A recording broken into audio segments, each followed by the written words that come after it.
Hello प्यारे बच्चों, कैसी चल रही है आप लोगों की पढ़ाई? बढ़िया? चलो बढ़िया चलनी भी चाहिए।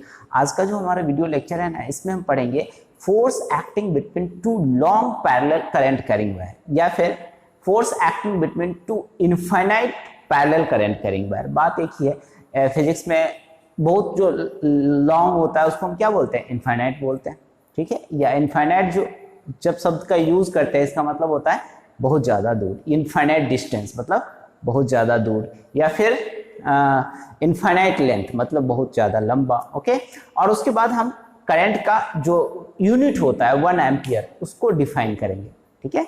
करंट क्या है? एक फंडामेंटल फिजिकल क्वांटिटी है, उसका यूनिट 1 एम्पियर होता है। उसको इसी फोर्स के एक्सप्रेशन से डिराइव करने के लिए आपको पूछा जाता है और उसको डिफाइन करेंगे। ओके, समझ में आई बातें इतनी?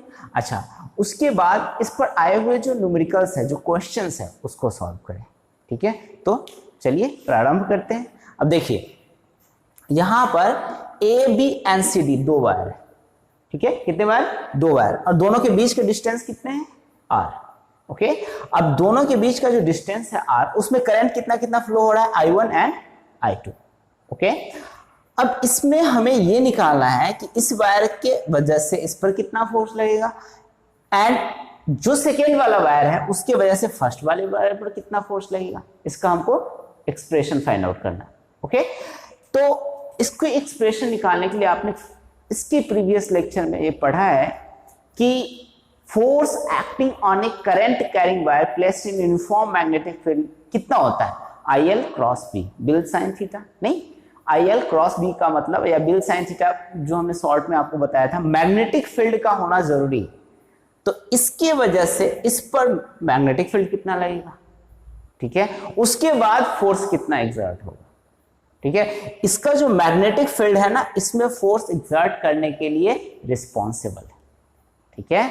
तो ये फोर्स लगाता कैसे है? इस पर मैग्नेटिक फील्ड के थ्रू, ठीक है। जैसे इलेक्ट्रोस्टैटिक्स में आपने पढ़ रखा है ना कि चार्ज पर जो फोर्स लगता है किसकी वजह से लगता है? इलेक्ट्रिक फील्ड की वजह से, या इलेक्ट्रिक फील्ड इंटेंसिटी ई की वजह से, जो पढ़ा था आपने इलेक्ट्रिक फील्ड इंटेंसिटी। वैसे यहां magnetic field intensity B, magnetic field short में उसको बोल देते हैं, वो है मैग्नेटिक फील्ड इंटेंसिटी। ओके, तो मैग्नेटिक फील्ड या इलेक्ट्रिक फील्ड मैंने बताया था, वहां भी डिफाइन किया था, समझाया था। एक तो क्वालिटेटिव डेफिनेशन होता है, एक क्वांटिटेटिव। तो क्वालिटेटिव डेफिनेशन तो ये है कि एक रीजन है, वैसे ही यहां मैग्नेटिक फील्ड एक क्या रीजन क्रिएट करेगा और वो कुछ इंटेंसिटी जनरेट करेगा, उसकी वजह से सेकेंड वायर पर कुछ फोर्स लगेगा। तो अब चलिए, मतलब कहने का आपको इसकी वजह से यहां पर मैग्नेटिक फील्ड तो निकालना ही पड़ेगा कि मैग्नेटिक फील्ड कितना होगा, ये निकालना। तो magnetic field due to wire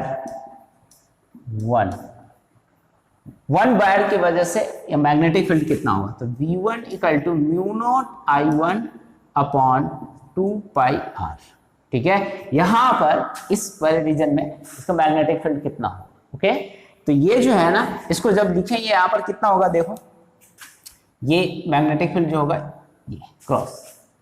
okay, कैसे क्रॉस कैसे बना दिया आपने? नहीं, मैग्नेटिक फील्ड तो ठीक है, यहां से यहां तक का जो डिस्टेंस होगा वो r है, तो इसकी वजह से इस P पॉइंट पर मैग्नेटिक फील्ड जो होगा वो म्यू नॉट I1 2πr होगा, ठीक है। वो तो सही है क्योंकि आपने इनफाइनाइट वायर का पढ़ा है। नहीं, ये तो पहले वाले वीडियो लेक्चर में बताया ही, मैं बायोट सेवर्ट लॉ का फर्स्ट एप्लीकेशन है, आई बटन में लिंक दे देंगे उसका, ठीक है, देख लेना उसको। अब वो जो है ना, उसका इनफाइनाइट का कितना लिखा है तुमने? Mu naught I upon 2πr, वैसे ही यहां पर लिखना है इसका, ठीक है। Mu naught I upon 2πr, I1 है, म्यू नॉट I की जगह पर कितना है? करंट I है, तो यहां पर कितना हो जाएगा? Mu naught I1 upon 2πr, और डिस्टेंस कितना है? R। क्लियर है? चल क्लियर है तो आगे बढ़। अब हम बात ये कर रहे थे, इसका डायरेक्शन जो है वो अंदर की तरफ क्यों होगा। देखो तुमको बताया था right hand thumb rule. Right hand thumb rule जो है ना, थोड़ा सा कंफ्यूजिंग है उन बच्चों के लिए जो सिर्फ थंब पर फोकस करते। देखो मतलब लॉजिक है वहां पर, अगर मान लो थंब करंट के डायरेक्शन को बताएगा तो कर्लिंग फिंगर जो है ना वो मैग्नेटिक फील्ड को बताएगा। लेकिन अगर जहां पर ये कर्लिंग फिंगर जैसे सर्कुलर के केस में तुम क्या करते हो, करंट के डायरेक्शन में फिंगर कर्ल करते हो तो थंब क्या बताता है, मैग्नेटिक फील्ड। अब यहां पर क्या है, स्ट्रेट वायर के केस में थंब करंट के डायरेक्शन में है तो ये कर्लिंग फिंगर क्या बताएगा, मैग्नेटिक फील्ड का डायरेक्शन बताएगा। क्लियर है, कोई डाउट? अब देखो मैग्नेटिक फील्ड जब एक बार याद रख लेना, थंब के डायरेक्शन में करंट को जैसे बोर्ड में आवाज करने लगे इसका मतलब अंदर की तरफ, तो अंदर की तरफ है मैग्नेटिक फील्ड कितना है बता मुझे, V1 μ0I/2πr। कोई दिक्कत? अब कोई दिक्कत नहीं तो आगे बढ़। अब जब मैग्नेटिक फील्ड पता चल गया तो फोर्स निकाल देते हैं। Force acting on wire 2 due to 1, ठीक है। इसको क्या लिखते हैं बता मुझे, force acting on wire 2 due to 1। इस शब्द से आप परिचित है पहले ही जब हमने coulomb vector form of Coulomb's law पढ़ाया था, ठीक है। इसका भी लिंक दे दिया जाएगा आई बटन, ठीक है। अब यही चीज है, प्रीवियस लेक्चर में भी बोला था, अभी भी बोल रहा हूं, जो जो टर्म तुम पीछे से इनकाउंटर करते जा रहे हो, उसको फेस करते जा रहे हो, उस टर्म का एक बार रिवीजन कर लेना है घर पर बैठ के, ठीक है। रिवीजन करने का यही तरीका होता है कि अब ये तो नीड हुआ ना, अब इस नीड को फुलफिल करने के, अब तुम इसको इस पॉइंट को पकड़ लिया, force acting on 2 due to 1। अब इससे लिंक लेकर के एक बार vector form of Coulomb's law, मतलब पीछे का भी रिवीजन होते रहना चाहिए, ठीक है, तो फिर आगे दिक्कत नहीं होगी।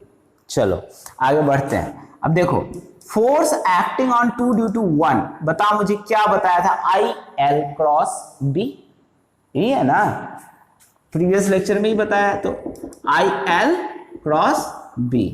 अब बता मुझे यहां पर तुम IL क्रॉस B L कहां से लाएगा। अब देखो ये जो छोटा सा ये जो मैग्नेटिक फील्ड है, मान रहे हैं कि इस एरिया में हमको फोर्स निकालना है, तो हमने एक इनफाइनाइट वायर है ये, लेकिन हमने एक छोटा सा एलिमेंट, ये लॉन्ग वायर है लेकिन हमने एक छोटा सा एलिमेंट लिया L, और जिस पर हम फोर्स निकाल लें, ठीक है, ये है L, और इस पर हमें क्या करना है, फोर्स निकालना है। क्लियर है? अब इस पर जब फोर्स निकालना है तो इतना लेंथ तो L है, तो हम चाह रहे हैं IL क्रॉस B लिखे, तो क्या लिखे बता मुझे, I2L क्रॉस B1, यही तो है नहीं, I2L तो ठीक है, I2 किसका, जिस पर फोर्स लगा रहा है उसका लेते हैं। फोर्स कौन लगा रहा है, ये किसके थ्रू लगा रहा है, मैग्नेटिक फील्ड के थ्रू, ठीक है। तो मैग्नेटिक फील्ड फर्स्ट द्वारा 2 पर कितना, पहले तो के पास कितना, पहले तो निकालो कि 1 के वजह से 2 के पास फोर्स फील्ड कितना है, सॉरी फील्ड कितना है, उसके बाद तुम निकालेगा फोर्स कितना है, ठीक है। तो चलो अब ये फोर्स हो गया, तो फील्ड तो पहले से तुमको पता है, लेकिन अब देखो इसका थोड़ा सा क्रियाक्रम करते हैं। आओ अब क्रियाक्रम कैसे करेगा, देख मैग्नेटिक फील्ड अंदर की तरफ और करंट एलिमेंट का डायरेक्शन इधर, तो इसको देखोगे तो इनके बीच ये ऊपर की तरफ है और मैग्नेटिक फील्ड अंदर है। जैसे ऐसी बात है, मैग्नेटिक फील्ड जो है ना वो ब्लैक मार्कर है और ये जो रेड मार्कर है वो करंट का डायरेक्शन है, तो इन दोनों के बीच का जो एंगल बन रहा है प्यारे बच्चों, कितना बन रहा है, 90 डिग्री। तो 90 डिग्री का जो एंगल बनेगा वो बता कितना होगा, कितना लिखेगा तुम, I2L B1 sin 90। क्लियर है? और sin 90 की वैल्यू कितनी होगी, 1, तो I2L B1 force acting on 2 due to 1। Clear है? अब B1 का तुमको वैल्यू पता है, ये force acting on 2 due to 1 I2L B1 की जगह पर क्या लिखेंगे आप बताइए, μ0 I1 अपॉन 2πr। इसका मतलब क्या लिखेंगे आप, I1 I2 upon 2πr into L। L लिखना जरूरी है, इसके सामने L है, ये L है। क्लियर है? मतलब फोर्स में कैलकुलेशन में भी, न्यूमेरिकल कैलकुलेशन में भी दिखाएंगे मिस्टेक कहां होता है, ये L लोग छोड़ देते हैं। अब ये L जो है ना, इसको नीचे लाओ, ये तो ठीक है, इसको यहां लाओगे, तो यहां लाओगे, हम यहां पर लिख देते हैं, ठीक है, अब देख यहां पर जब लाओगे force acting 2/L mu naught I1 I2 upon 2πr, ये क्या होगा, force acting per unit length. तो ये जो है ना F हो जाएगा, यही तो है force acting per unit length. क्या लिखेगा बताओ मुझे, force acting per unit length, per unit length, ये जो है ना इसको क्या लिखेंगे F है, और इसी को तो लिखेंगे आप क्या, mu naught I1 I2 upon 2πr। दिक्कत वाली बात है नहीं ना, समझ में आया होगा। मतलब कहने का force acting per unit length का जो एक्सप्रेशन होता है वो कितना होता है, mu naught I1 I2 upon 2πr। Clear है, अब क्लियर है। तो ये तो तुम निकाल लिया कि 2 पर 1 force acting on 2 due to 1 कितना होता है, ये एक्सप्रेशन देख दोनों एक्सप्रेशन याद रखेंगे आप, ये वाला भी और ऊपर वाला भी। मतलब ये जो एक्सप्रेशन है ना, इस एक्सप्रेशन को भी याद रखेंगे, इसी को मैंने पीछे कर दिया है, बात एक ही है। इस एक्सप्रेशन को भी याद रखेंगे और इसको भी याद रखेंगे, force acting per unit length को भी। अच्छा, अब हमें इसकी वजह से करना है, 2 की वजह से 1 पर करना है। सिमिलर कहानी है, इसकी वजह से यहाँ मैग्नेटिक फील्ड कितना होगा पहले निकालो।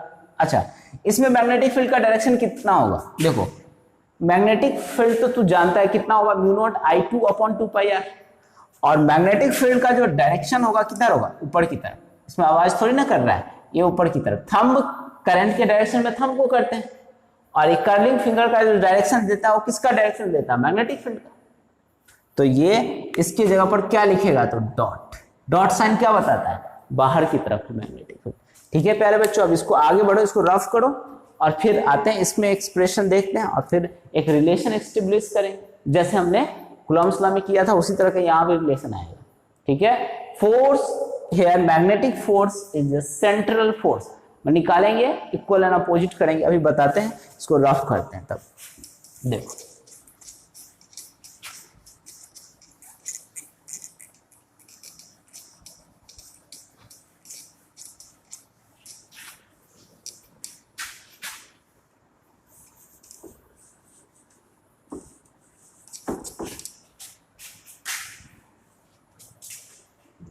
देखो ये क्या है, फोर्स एक्ट, पहले तो लिखो magnetic field, magnetic field due to wire two near या ऑन 1 कितना होगा, mu naught I2 upon 2πr। ये है ना I2 की वैल्यू इधर है, ठीक है, उसमें निकाले थे तो कितना था I1, क्योंकि मैग्नेटिक फील्ड किसकी वजह से निकाले थे, 1 वायर की वजह से, और इसमें कितना लिखेंगे I2। चलो, force acting on wire first due to 2, clear है, मतलब force acting on 1 due to 2। Okay, अब ये फोर्स निकालेगा तो कैसे निकालेगा, देखो I1L क्रॉस B2, सिंपल बात है, क्रॉस B2 मैग्नेटिक फील्ड। पिछले बारे में क्या था, I2L क्रॉस B1, क्योंकि हम निकाल किस पर रहे हैं, यहां पर I1 पर, तो यहां पर हम क्या लिखेंगे, I1L cross B2, magnetic field किसके वजह से ही तो फोर्स लग रहा है, तो मैग्नेटिक फील्ड हम इधर लिख दिया। अच्छा, ये L लेंथ क्या है, फिर से हमने ये L लेंथ, यहां पर भी एक पोर्शन ले लिया L लेंथ। ओके, तुम्हारे दिमाग में बार बार कंफ्यूजन आ रहा होगा कि सर L क्यों लिए, आप तो इनफाइनाइट वायर कह रहे थे ना, तो इनफाइनाइट वायर पर फोर्स लगेगा। ठीक है, क्वेश्चन जायज है, लेकिन जायज क्वेश्चन को देखो, होता क्या है कि जब तुम मानते हो प्रिंसिपल x है, नहीं क्वेश्चन सॉल्व करते हो अर्थमेटिक में कि प्रिंसिपल जो है, प्रिंसिपल मूलधन, ये सब पढ़ा होगा ना कुछ, तो उसमें माना कि let principle is x, Hindi में बोल दिए हैं, कोई बच्चा हिंदी में बोला है तो समझ जाएगा वो। चलो, लेट प्रिंसिपल इज x, और x मान करके, और तुम फिर क्या करते हो, क्वेश्चन को सॉल्व करते हो और फिर x की वैल्यू निकलती है। गलती है कि नहीं? तो वैसे ही केस है, हमने यहाँ पर लेट किया है एल ताकि यूनिट लेंथ के लिए हम निकाल सके। अब यहाँ पर इनफाइनाइट ले लेंगे तो जीरो ही कर देगा वो फोर्स को, नहीं, तो उसको जनरलाइज करने के लिए ताकि हम यूनिट लेंथ का निकाल सके हमने एक वैल्यू मान ली एल। ठीक है, ओके। वहां पर भी प्रिंसिपल एक्स मानते थे ताकि हम प्रिंसिपल की वैल्यू क्या कर सके, निकाल सके, इसलिए यहां पर हमने एल मान लिया। अब ये एल को यहां से हटाओ और इधर लगा लो। ठीक है, होशियार आदमी तो यही करता है, मिटा दो और लिख दो। समझ में आई बात है? अब चल सर सबसे ज्यादा आप ही होशियार है क्या? नहीं, आप ही होशियार, आपने ही किया है इसका। ठीक है, आप भी करेंगे यही, जब आप बोर्ड पर आएंगे ना तो आप भी करेंगे, या फिर कॉपी में आप भी सॉल्व करेंगे तो यही करेंगे। चलिए आगे बढ़िए, देखिए I1L क्रॉस B2 की वैल्यू हम अभी लिखना नहीं चाह रहे हैं, हम जस्ट मैग्नेटिक। फिर यहां पर बताओ मुझे कि magnetic field and current element, ये IL क्रॉस, ये जो लेंथ है वो IL क्या है, करंट एलिमेंट है। करंट एलिमेंट का डायरेक्शन इधर की तरफ है और मैग्नेटिक फील्ड जो है ना ऊपर की तरफ। अब देखो फिर ये सीन बन रहा है।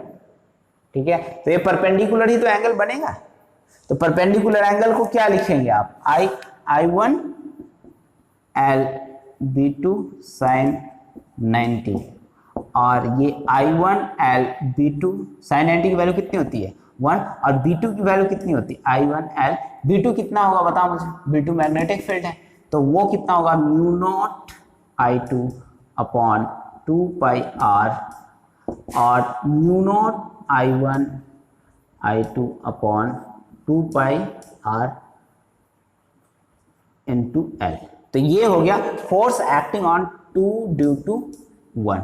ओके, ये फोर्स निकाला। अच्छा, एक तो ये, दूसरी बात ये कि जो फोर्स हमने निकाला है दोनों फोर्स का मैग्नीट्यूड कितना होगा। अभी समझो, force acting on 1 due to 2 कितना निकाला था, तो mu naught I1 I2 upon 2 pi R into L, और इसका भी इतना ही।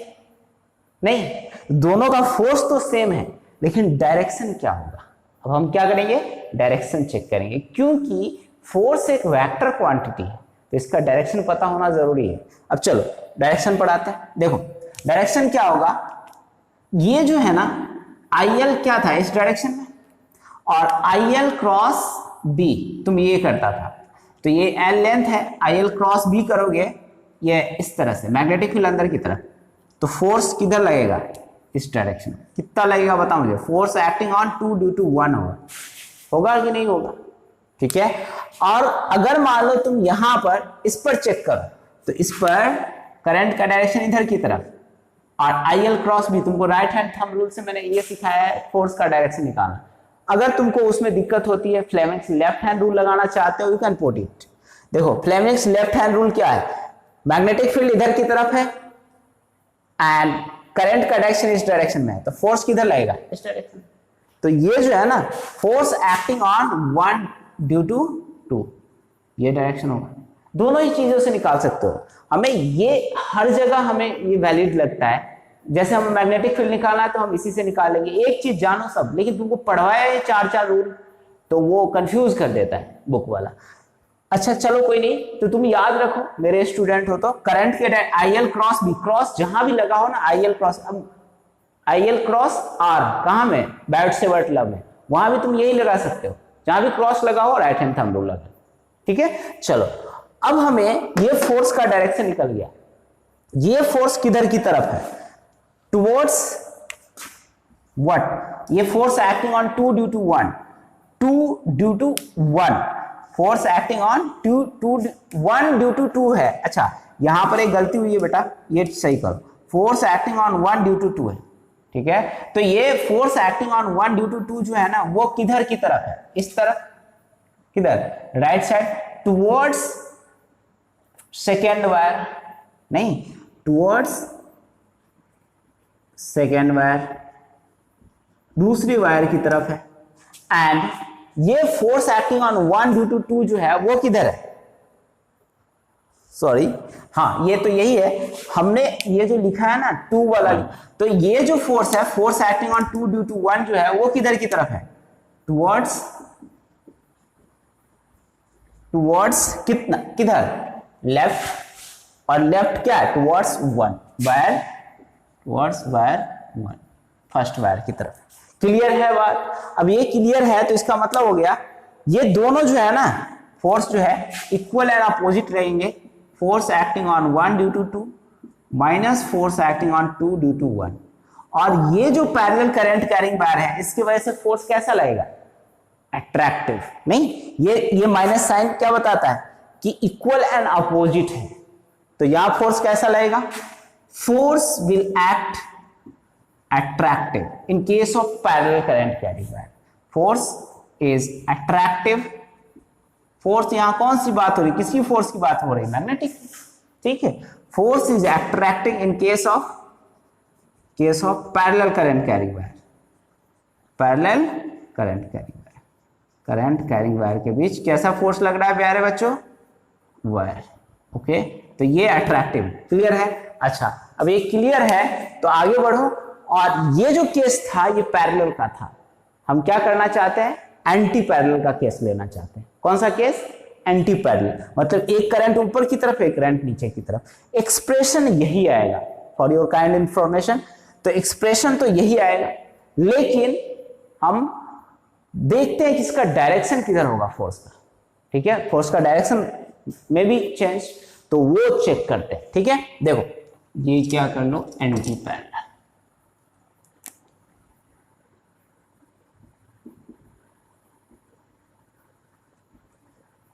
देखो एंटी पैरेलल का क्या मतलब होता है, ये ऐसे वायर और इस तरह से ये ऐसे वायर, क्लियर है, और यहां पर ये ऐसे, ये I1 है करंट और ये क्या है I2, और ये 1 है प्यारे बच्चों और ये 2 है, क्लियर है, 1 और 2। अच्छा, अब क्लियर है तो देखो फोर्स वैसे ही लगेगा, उतना मैग्नीट्यूड में तो सेम ही रहेगा। ठीक है, अब क्या सेम रहेगा, थोड़ा सा होमवर्क कर लो, तुम्हारा होमवर्क तुमको दे रहे हैं। ठीक है, अब क्वेश्चंस भी इसमें पैरेलल के ही केस में पूछा जाता है। Find the expression for force acting between two parallel current carrying wire. ठीक है, एंटी पैरेलल का पूछता भी नहीं है, लेकिन एंटी पैरेलल भी पूछेगा तो मैग्नीट्यूड तो वही रहेगा। देखो इसकी वजह से यहां पर मैग्नेटिक फील्ड कैसा होगा, अंदर की तरफ, डॉट साइन। ओके, अब अंदर की तरफ मैग्नेटिक फील्ड है और करंट एलिमेंट इधर है नीचे की तरफ, नहीं, जिस डायरेक्शन में करंट होता है करंट एलिमेंट का वही डायरेक्शन होता है, या लेंथ हम वही लेते हैं। तो देखो इधर ये जो है ना, ये डायरेक्शन है करंट एलिमेंट का, तो ये I2L है और ये I2L है, और मैग्नेटिक फील्ड क्या है, V1 है। तो हमें अगर मान लो इस पर फोर्स निकालना हो तो force acting on 2 due to 1, ये IL क्रॉस B करोगे तो ये डायरेक्शन आएगा, नहीं इस डायरेक्शन में, मतलब IL क्रॉस B, या फिर तुम फ्लेमिंग्स लेफ्ट हैंड रूल लगा लो, बार बार कोई दिक्कत है ही नहीं है, राइट हैंड से मुझे आदत हो गया है तो फ्लेमिंग्स लेफ्ट हैंड रूल लगा लेना। देखो मैग्नेटिक फील्ड क्या है, अंदर की तरफ है, और करंट किधर की तरफ लगेगा, नीचे की तरफ, नहीं, अभी करंट नीचे की तरफ फ्लो हो रहा है तो फोर्स किधर की तरफ लगेगा, इस साइड। तो ये देखो फोर्स कितना लगेगा, सो लिख लो, फोर्स जो लगेगा ना इस पर कितना लगेगा, force acting on 2 due to 1 इस डायरेक्शन में, और कितना लगेगा ये भी देख लो, कितना लगेगा।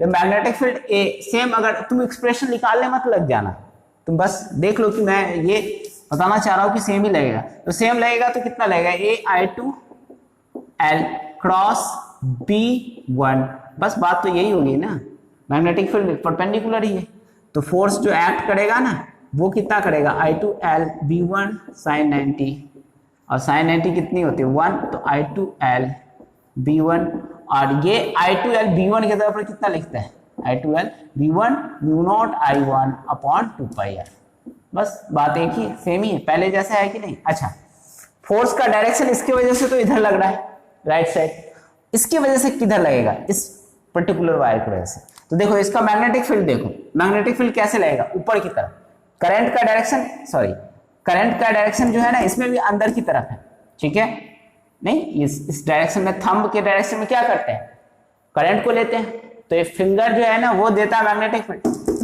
तो अंदर मैग्नेटिक फील्ड हो गया, तो मैग्नेटिक फील्ड ये क्रॉस हो गया, ओके, अब ये जब क्रॉस हो गया प्यारे बच्चों, तो तू देख ये जो है ना करंट एलिमेंट किधर है, इधर की तरफ, तो ये IL1 है, I1L, तो ये I1L को लेंगे तो क्या होगा, नेगेटिव फोर्स इधर की तरफ, मतलब फोर्स जो लगेगा वो किधर लगेगा, इस side, force acting on 1 due to 2 जो होगा ये होगा। क्लियर है? तो ये जो फोर्स लग रहा है 1 और 2 वायर के बीच, वो कैसा लग रहा है, रिपेलिंग लग रहा है। पहले वाले वायर के बीच कैसा लग रहा था, अट्रैक्टिंग, और ये वायर के बीच कैसा लगेगा, रिपेलिंग। मतलब पैरेलल करंट कैरिंग वायर के बीच जो फोर्स लगता है वो कैसा लगता है, अट्रैक्टिंग, और एंटी पैरेलल के बीच कैसा लगता है, रिपेलिंग। ठीक है, क्लियर है ना, ये रिपेलिंग है। अच्छा, कुछ दिमाग में आ रही हुई बातें, तो दूर दूर लग रहा है ऐसा, तो दूर दूर लग रहा है लेकिन हो तो रिपेल ही रहा है ना। मान लो इस दोनों फोर्स की वजह से तुम अगर स्ट्रक्चर चेक करो तो कैसा होगा, इसको वायर को ऐसे ही टेढ़ा तो कर देगा, इसको कहते हैं बकलिंग, ये वायर को क्या कर दिया, टेढ़ा कर दिया। और दूसरे वाले केस में जब अट्रैक्टिंग था तो दोनों तो अट्रैक्ट कर रहा था, तो यही बेंडिंग जो होता है सो ऐसे हो जाता, ऐसे नहीं। ये चीज समझ में नहीं आया, चलो नहीं आया तो समझा देते हैं। जैसे देखो ये करंट है, ये करंट कैरिंग, तो 2 पैरेलल करंट कैरिंग वायर है 1 और 2, ठीक है, तो ये इसके वजह से फोर्स ऐसे लग रहा है, force acting on 1 due to 2 and force acting on 2 due to 1, इस तरह से लग रहा है, तो ये बकलिंग तो होगा ही इस तरह से, मतलब बेंड हो जाएगा इस तरह से, फोर्स अट्रैक्ट करने की कोशिश करेगा। तो ये जो था ये parallel current carrying and anti parallel current carrying wire का हमने एक तो फोर्स का नेचर देखा और फोर्स का एक्सप्रेशन निकाला। ठीक है, अब नोट देके हम ये बात लिखेंगे इस वाले केस में कि 2 पैरेलल करंट कैरिंग वायर के बीच जो फोर्स लगता है वो अट्रैक्टिंग लगता है, और जो anti parallel current carrying wire होते हैं उसके बीच कैसा लगता है, रिपेलिंग लगता है। क्योंकि ये जो कॉन्सेप्ट है हमें न्यूमेरिकल बनाने में काम में आने वाला है। समझ में आई बात है, क्रिस्टल क्लियर? नहीं समझ में आया तो एक बार जरूर कमेंट सेक्शन में लिखिए क्या समझ में नहीं आया। ठीक है, अब देखिए इसको रफ कीजिए और आगे बढ़िए। इसमें नोट देखो, नोट क्या कहता है, force acting between 2 parallel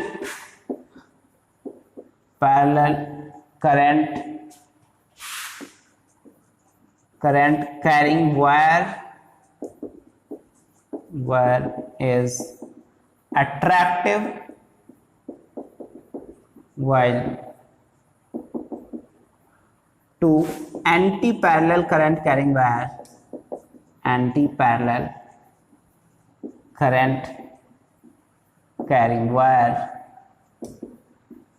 wire is repulsive। ठीक है, पैरेलल के कारण तो अट्रैक्टिव लगता है और एंटी पैरेलल, ये बात जो है ना, ये बात ध्यान देने लगे, रिपल्सिव है, इसको कहते हैं रिपेलिंग। ठीक है, दोनों ही, और रिपेलिंग। क्लियर है? तो ये हो गया तुम्हारा फोर्स का। ठीक है, अब इसी फोर्स के एक्सप्रेशन से हम 1 एम्पियर को डिफाइन करेंगे और बनाएंगे कुछ खूबसूरत सा न्यूमेरिकल। प्यारे बच्चों, ये मैंने कहा था 1 एम्पियर का डेफिनेशन जो कि बहुत इंपॉर्टेंट है, और ये आपसे क्वेश्चन में पूछा जाता है कि 2 पैरेलल करंट कैरिंग, बोर्ड में आपसे एग्जाम में पूछा जाता है कि 2 पैरेलल करंट कैरिंग के वायर के बीच जब फोर्स लगेगा तो उसके एक्सप्रेशन से 1 एम्पियर को डिफाइन कीजिए। Define 1 ampere with the help of force acting between 2 parallel current carrying wire expression. Force के जो एक्सप्रेशन है करंट कैरिंग वायर के, उनसे 1 एम्पियर को डिफाइन कीजिए। ठीक है, ये क्वेश्चन है। अब देख, ये क्वेश्चन को तुम करेगा कैसे, जैसे ये 1 है और ये 2 है, 2 वायर। ठीक है, और दोनों में करंट मान ले I1 I2 फ्लो कर रहा है, तो तुम्हारा एक्सप्रेशन क्या होता है, तो फोर्स पर यूनिट लेंथ का, एफ स्मॉल एफ लिखा हुआ है ना, फोर्स पर यूनिट लेंथ की बात कर रहा हूं, mu naught I1 I2 upon 2 pi R. ठीक है, इतना तो याद है, बता सकता है तुम। अच्छा, अब बता सकता है, मान लो सपोज करो कि हम 1 एंड I2 इक्वल टू 1 कर दें, दोनों को इक्वल करके 1 एम्पियर लिखते हैं, और r की वैल्यू 1 मीटर कर दे, तो इस पर फोर्स कितना लगेगा, फोर्स पर यूनिट लेंथ कितना लगेगा, फोर्स नहीं force per unit length F, वो कितना लगेगा बताओ मुझे। म्यू नॉट आई 1, नीचे भी 1, तो ये 2 पाई हो जाएगा। इसकी वैल्यू कितनी होगी, म्यू नॉट की वैल्यू कितनी लिखेगा तुम, 2 पाई इंटू 10 की पावर -7 अपॉन 2 पाई, तो ये कैंसिल होकर कितना बनेगा बता मुझे, 2 इंटू 10 की पावर -7 न्यूटन पर मीटर। समझ में आई बात है इतनी कि जो फोर्स पर यूनिट लेंथ होगा वो कितना होगा, 2 इंटू 10 की power -7 newton per metre. Clear है। अब यहां पर एक डेफिनेशन लिखा हुआ है, ये इतना जो काम किया है ना, एक डेफिनेशन लिखा हुआ है उसको समझाने के लिए कि 1 ampere is that steady value of current. ये जो 1 एम्पियर है वो वह करंट है जब किसी दो पैरेलल करंट कैरिंग वायर में से फ्लो होता है जो कि 1 मीटर डिस्टेंस पर है और उस पर फोर्स एग्जर्ट करता है कितना, 2 इंटू 10 की पावर -7 न्यूटन पर मीटर। तो उसको क्या कहते हैं, 1 एम्पियर। देखो फिर से रिपीट कर देते हैं, नहीं समझ में आया होगा क्योंकि ये थोड़ा सा टेढ़ा टाइप का लगता रहता है डेफिनेशन।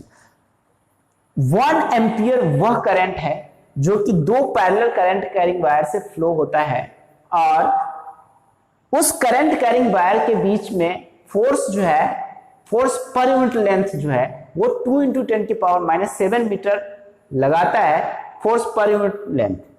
एंड कंडीशन ये है कि वो दोनों वायर 1 मीटर के डिस्टेंस पर रखा हो।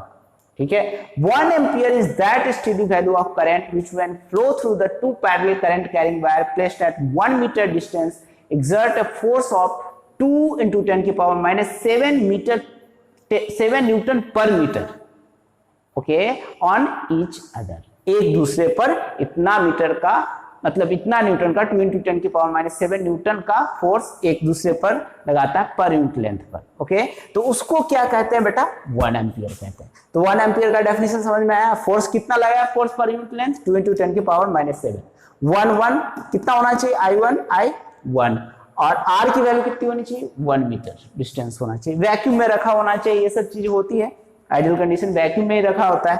ओके, इसके डेफिनेशन के लिए हर एक कंडीशन में हम लेते हैं वैक्यूम। ओके, अब यहां पर ये जो पहला, ये तो हो गया तुम्हारा 1 एम्पियर का। ये पहला क्वेश्चन है जो 2015 में आया हुआ है, बहुत प्यारा सा क्वेश्चन है। ये आते ही आते ब्रांड का, वेरी इंपॉर्टेंट, इसकी ब्रांड वैल्यू आता ही आता है। क्यों, क्योंकि इसमें सारा कंसेप्ट जो है ना पैरेलल का क्लियर हो जाता है एक ही क्वेश्चन में।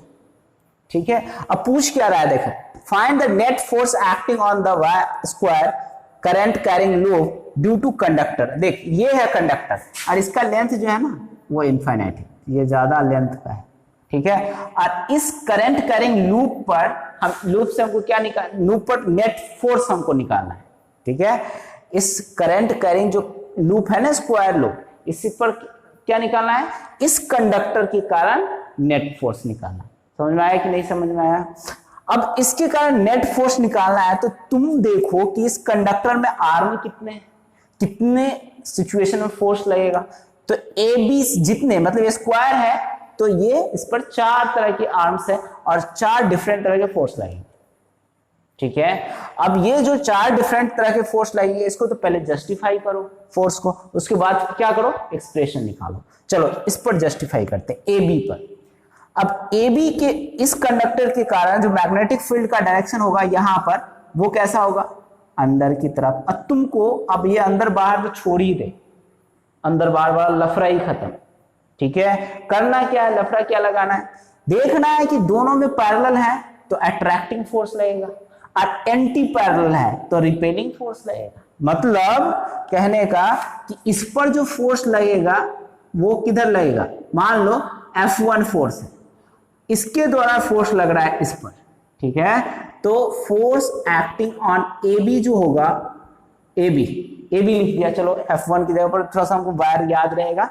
तो ए बी वायर पर जो फोर्स इसकी वजह से लगेगा, अब यहां पर ये मत पढ़ लेना ए ड्यू टू बी, चल तू पढ़ लेगा यार, हटा ही देते इसको। फोर्स एक्टिंग ऑन 1, ये ए बी को हम 1 मान रहे हैं। चलो तो ये फोर्स जो होगा वो कैसा होगा, अट्रैक्टिंग, इधर की तरफ अट्रैक्ट करेगा। इसमें देख, इसमें फोर्स कैसा होगा, ये रिपेलिंग। ठीक है, और दोनों फोर्स जो होगा डिफरेंट होगा, F1 एंड F2। नहीं, क्यों डिफरेंट होगा? क्योंकि इनके बीच की जो दूरी है ना वो डिफरेंट है। ये 20 सेंटीमीटर का, ये जो वायर का लेंथ है ना वो 20 सेंटीमीटर यहाँ लिखा हुआ है वायर का लेंथ, तो ये स्क्वायर है। यहाँ पर ये बता ही दूं, ये पूरा जो है ना स्क्वायर है, तुम कंफ्यूज ना कर जाओ कि ये तो लेंथ थोड़ा सा वेरी कर रहा है डायग्राम में, बट कोई नहीं, वेरी नहीं कर रहा है, ये सब सेम ही साइज का है, ये रेक्टेंगल नहीं है, ठीक है। अब स्केल से तो बनाया नहीं, चलो कोई नहीं, बता दिया मैं 20, और यहाँ पर लिखा भी है स्क्वायर, ठीक है, तो इससे भी समझेंगे। अब ये जो है ना 20 सेंटीमीटर 20 सेंटीमीटर, ये जो वायर है वो 10 सेंटीमीटर के डिस्टेंस पर रखा हुआ है, और ये वाला वायर कितने सेंटीमीटर के डिस्टेंस पर रखा हुआ है? 30 सेंटीमीटर। 10 तो इसका हुआ, 20 इसका हुआ, तो 30 हो गया कि नहीं? अब ये जब 30 हो गया तो इन दोनों वायर का तुम देखोगे तो इस पर तो फोर्स इधर लग रहा है और इस पर इधर लग रहा है। अच्छा, अब हमको चेक करना BC एंड CD के कारण, ठीक है, तभी तो बात समझ में आएगा कि कितना फोर्स लगेगा। नेट निकालना है ना, ठीक है। तो देखो, अब इस पर जो फोर्स देखोगे ना, तो ये इसके कारण मैग्नेटिक फील्ड तो अंदर ही लगेगा, इस साइड में जो है ना राइट साइड, तो इसके कारण फोर्स क्या लगेगा? अंदर की तरफ। देखो, अब इसमें फोर्स जो लगेगा ये आइडियल है, ये साइन है, और मैग्नेटिक फोर्स का जो डायरेक्शन होगा ये वाला होगा, आइडियल इस तरफ, और इसमें जो फोर्स का डायरेक्शन होगा वो किधर होगा? नीचे। समझ में आई बात है? ये जो फोर्स है, इस फोर्स को मैं F3 नेम दे रहा हूं और इसको दे रहा हूं F4। चलो, क्लियर है? इसके कारण ऊपर की तरफ, जैसे करंट का डायरेक्शन ये है और मैग्नेटिक फील्ड किधर है? अंदर की तरफ, तो फोर्स किधर लगेगा? इधर की तरफ। और सिमिलर चीज यहां है, करंट का डायरेक्शन किधर है? D से A की तरफ, और मैग्नेटिक फील्ड किधर है? अंदर की तरफ, तो फोर्स किधर लगेगा? नीचे की तरफ। क्लियर है? ये जो फोर्स है ये इक्वल एंड अपोजिट फोर्स है। कैसे इक्वल एंड अपोजिट है?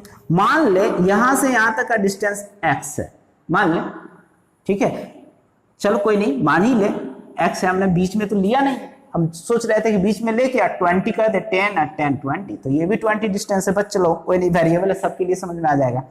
चलो, यहां से डिस्टेंस जो है वो भी कितना है? x। अब यहां से यहां तक के जो इक्वल, मतलब बीच में, देखो ये जो डिस्टेंस है और ये डिस्टेंस सेम है, और मैग्नीट्यूड भी सेम है, ठीक है, तो फोर्स इक्वल एंड अपोजिट लग रहा है। मैग्नीट्यूड कैसे सेम है? डिस्टेंस तो सेम है, तो डिस्टेंस सेम है इसलिए मैग्नीट्यूड भी सेम है, क्योंकि करंट तो सेम ही फ्लो हो रहा है ना। देख इधर, फोर्स मान ले F3 तुमको निकालना है, तो F3 निकालेगा तो क्या निकालेगा? म्यू नॉट, इसको रख कर लो, mu naught I1 2 ampere into 1 upon 2 pi into x। Clear है? और F4 लिखे तो mu naught 2 into I upon 2 pi into x। Clear है? तो इसका भी मैग्नीट्यूड यही है, इसका भी मैग्नीट्यूड यही, दोनों का मैग्नीट्यूड सेम है और अपोजिट डायरेक्शन में है। अरे इक्वल एंड अपोजिट फोर्स है, मतलब कहने का 5 न्यूटन ये भी है और 5 न्यूटन ये भी है, तो दोनों इक्वल एंड अपोजिट लगेगा। 5 न्यूटन और 5 न्यूटन, मुझे बताओ कितना लगेगा? नेट तो जीरो ही होगा ना, F नेट जीरो है। यहां सीन वो नहीं है, इस वाले केस वायर में AB एंड CD वायर में वो सीन नहीं, यहां अलग सीन है। यहां सीन जो है इसमें x की वैल्यू जो है ना, x सेम नहीं है, मैं ऊपर वाला तो सेम ही रहेगा करंट, लेकिन ये x1 है तो ये x2 है, क्योंकि इसमें 10 सेंटीमीटर, इसमें 30 सेंटीमीटर। क्लियर है? लॉजिक तो समझ में आ ही गया। अब क्लियर क्या करना है? इसको सॉल्व करना है, तो चलो इसको रफ करते हैं और फिर इसको सॉल्व करते हैं। ओके, यहाँ पर हमको क्या लिखना है? फोर्स F1 एंड F2 की वैल्यू देखो, सोल्यूशन लिखो। F1 इक्वल टू क्या होगा? म्यू नॉट I1 I2, अब ये फॉर्मूला तो तुम याद ही रखो बेटा, 2 पाई R इंटू एल, यही है ना। तो म्यू नॉट तो ठीक है, म्यू नॉट लिखो, म्यू नॉट इंटू I1 की जगह पर क्या लिखेगा?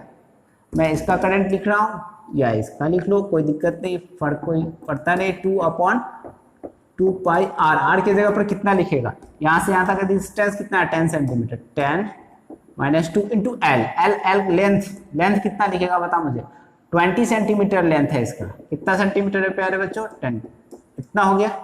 और इसमें जो है ना, ये कैंसिल हो जाएगा, तो ये इतना हो जाएगा। और इस चीज को लिखेंगे, कितना लिखेंगे 4 म्यू नॉट अपॉन 2 पाई।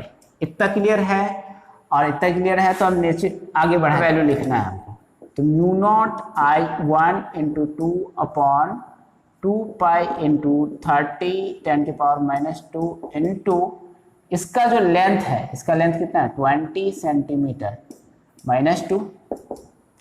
और ये जो होगा, ये देख, ये इसका क्लियर हो जाएगा और ये इसका हो जाएगा। तो 4 ये या तो ये कट कर दो, ओके। तो 2 म्यू नॉट अपॉन 3 पाई, यही है।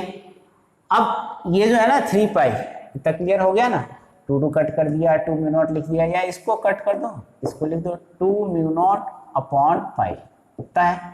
अब हमको ना क्या करना है, नेट फोर्स निकालना है। चलो नेट फोर्स निकालना, तो एक बार तुमको लिखना पड़ेगा कि F3 and F4 forces are equal and opposite direction, that's why it will get cancelled, okay। यहीं पर लिख देता हूँ F3 and F1 F4 forces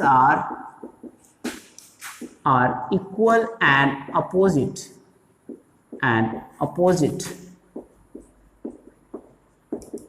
so it will get cancelled,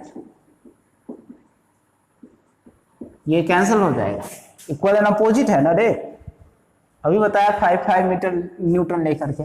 चलो अब नेट फोर्स निकालते हैं। तो नेट फोर्स जो एक्ट होगा इस पर कितना होगा, ये सब फोर्स का डायरेक्शन भी लिखेगा। ये फोर्स किधर लग रहा है, टुवर्ड्स, समझा दिया वैसे, टुवर्ड्स कंडक्टर। और ये जो है ना away from conductor, from conductor, ठीक है। क्लियर है बात क्लियर है तो आगे बढ़। एफ नेट पड़ा, एफ नेट इक्वल टू क्या हो जाएगा बता मुझे, F1 माइनस F2। तो F1 की वैल्यू कितनी है सो बता मुझे, 2 म्यू नॉट अपॉन पाई। अब तुम्हारा क्वेश्चन हो सकता है यहाँ पर कि सर आपने F1 क्यों लिखा, पहले F2 लिखते। तो लिख लो, कोई दिक्कत नहीं है, माइनस साइन आ जाएगा। तो जो साइन आएगा, जिसको तूने बड़ा माना है, ये बड़ा मैंने माना है F1 ऑफ कोर्स होगा भी, क्योंकि पास फोर्स इनवर्सली प्रोपोर्शनल होता है डिस्टेंस के स्क्वायर के। तो ये जो है ना यहां से यहां तक का डिस्टेंस है, और ये क्या है यहां तक का डिस्टेंस है। तो जिसका डिस्टेंस ज्यादा होगा उसमें फोर्स की वैल्यू कितनी होगी, कम होगी। तो ये जो है ना यहाँ पर लिखोगे माइनस कितना है, F2 की वैल्यू कितनी होगी 2 म्यू नॉट अपॉन 3 पाई, इतना हो जाएगा। और 2 mu naught upon pi 1 minus 1 upon 3, तो 2 mu naught upon pi into 2 upon 3, 4 mu naught upon 3 पाई। और ये म्यू नॉट की वैल्यू कितनी होगी इसको बता मुझे, 4 इंटू 4 पाई। ये अभी इसको क्या लिखे होगा, 4 पाई इंटू 10 की पावर -7, यही होता है ना म्यू नॉट अपॉन 4 पाई की वैल्यू तो कितना होता है 10 की पावर -7। ये सिखाया है ना तुमको रे वाइट से वर्ड में, वही यूज कर लिए यहाँ पर। अब ये 3 पाई है तो इसको कट कर दीजिए, और ये क्लियर हुआ 16 अपॉन 3 इंटू 10 की पावर क्या हो जाएगा -7, नहीं तो इसको सॉल्व कीजिएगा तो कितना हो जाएगा, सॉरी 5.33 इंटू 10 की पावर -7 न्यूटन इतना फोर्स लगेगा। किधर लगेगा, कंडक्टर और अट्रैक्टिव जो फोर्स लग रहा है ना, वो क्या लग रहा है, अट्रैक्टिव लग रहा है, इधर की तरफ तो लग रहा है, तो इसलिए अट्रैक्टिव। ठीक है, क्लियर है। चलो अब ये इतना जब क्लियर है तो आगे बढ़ो। टॉपिक जो हम पढ़ेंगे, torque acting on A rectangular coil placed in uniform magnetic field. बात वैसी ही चलती आ रही है जैसे एक फोर्स लगा और फिर वहां पर कैसी, जैसे हमने डाइपोल में पढ़ा था, वहां भी तो टॉर्क लगा रहे थे ना, फोर्स लगाया टॉर्क लगाए, वैसे ही यहाँ पर रेक्टेंगुलर कॉइल पर हम टॉर्क लगाएंगे। देखेंगे, कल समझेंगे नेक्स्ट वीडियो लेक्चर में इसको। ओके, तब तक वीडियो वॉच करने के लिए धन्यवाद एंड गॉड ब्लेस यू।